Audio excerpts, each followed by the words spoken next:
नमस्कार दोस्तों। आज की हमारी कहानी अच्छी लगे तो प्लीज हमारा चैनल सब्सक्राइब करें। नंदिनी की शादी एक सुखी संपन्न परिवार में हुई थी। शादी को महज अभी 1 साल ही तो हुआ था, पर यह 1 साल कैसे बीत गया उसे पता ही नहीं चला। ससुराल वालों से इतना प्यार जो मिला था, उसे सुबह कब हो जाती है और शाम कब हो जाती वह समझ ही नहीं पाती थी। उसकी सास और उसके बीच का रिश्ता इतना प्यारा था कि लोग देखकर भी कहते माँ बेटी का रिश्ता है या सास बहू का। गलती करने पर सास उसे डांट भी देती थी, पर इसका बुरा नंदिनी को नहीं लगता। उस पर वह सोचती थी माँ होती वह भी तो ऐसा ही करती। दोनों एक दूसरे को बहुत अच्छे से समझते थे। सास के हाथों में भी जादू था।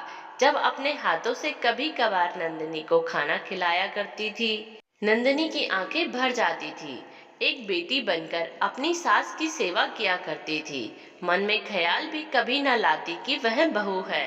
अपनी जिम्मेदारियों को अच्छे से समझती थी। नंदिनी के पति रोहन 2 भाई थे। बड़े भाई का नाम संजय और भाभी का नाम सुस्मिता था।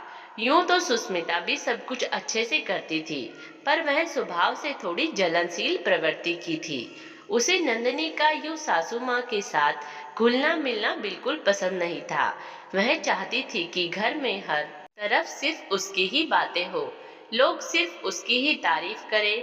क्योंकि नंदिनी घर में सबसे छोटी थी, तो सबका प्यार भी मिलता था। नंदिनी की सास अपने दोनों बेटों को बहुत प्यार करती थी। आखिर वह बच्चों में तुलना कैसे कर सकती है। सुस्मिता दिन रात अपने पति संजय को कहती थी इस घर में अब उसे वह सम्मान नहीं मिलता है। सारे लोग दिन रात नंदिनी ही नंदिनी किया करते हैं। संजय उसे समझाता था कि नहीं, ऐसी कोई बात नहीं है, तुम्हें गलतफहमी हो रही है। अगर तुम्हें तकलीफ होती है तो तुम माँ से जाकर बात करो।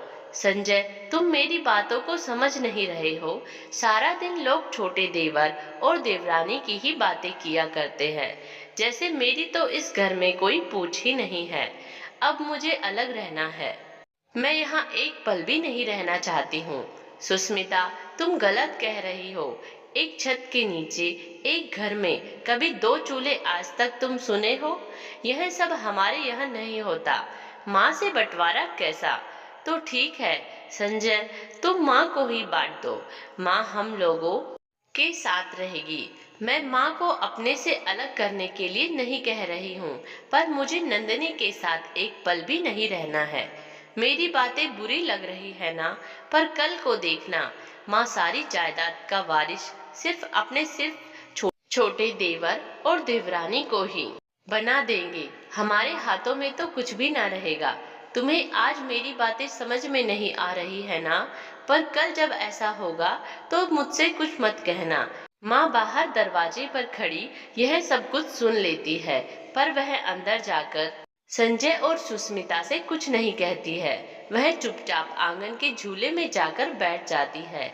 कुछ देर बाद संजय कमरे से बाहर निकला तो देखता है माँ के हाथों में चोट लगी हुई है। माँ, यह चोट आपको कैसे लगी? बस बेटा, खिड़की लगा रही थी तो उंगली उसमें पड़ गई और लग गई चोट। बहुत दर्द हो रहा होगा ना माँ? हाँ बेटा, यह तो शरीर का अंग है, और शरीर का कोई एक अंग भी अलग दूर होने लगता है तो तकलीफ तो जरूर होती है। पास में खड़ी सुस्मिता भी यह सब कुछ देख रही थी। आखिर एक शरीर अपने किसी भी अंग को कैसे काट सकता है? बहुत तकलीफ पहुंचती है। मैं कुछ समझा नहीं माँ। जब तुम दोनों माँ बाप बनोगे तो समझ जाओगे। एक माँ बाप के लिए अपने बच्चों के बीच चयन करना कितना मुश्किल काम होता है। दोनों को जन्म देने में एक माँ को इतनी ही कठिनाइयों का सामना करना पड़ता है, आपको उतने ही कठिनाइयों का सामना करना पड़ता है एक अच्छी परवरिश के लिए। फिर जब बच्चे बड़े हो जाते हैं तो माँ बाप को यह चुनने के लिए क्यों मजबूर कर देते हैं, आप मेरे पास रहोगे या बड़े भैया के पास? क्या बहू के मायके में उसके भाई ने ऐसी बातें कही होती तो उसे तकलीफ ना होती? क्या बहू की माँ के लिए यह सब आसान होगा कि वह बहू और उसके भाई में से किसी एक संतान का चयन करे। सुष्मिता को अपनी गलती का एहसास हो गया। उसे लगा कि अगर मेरी माँ को भी इन सब कठिनाइयों का सामना करना पड़ता तो उसे कितनी तकलीफ होती। बड़ी बहू और छोटी बहू इस घर की दो बेटियां हैं।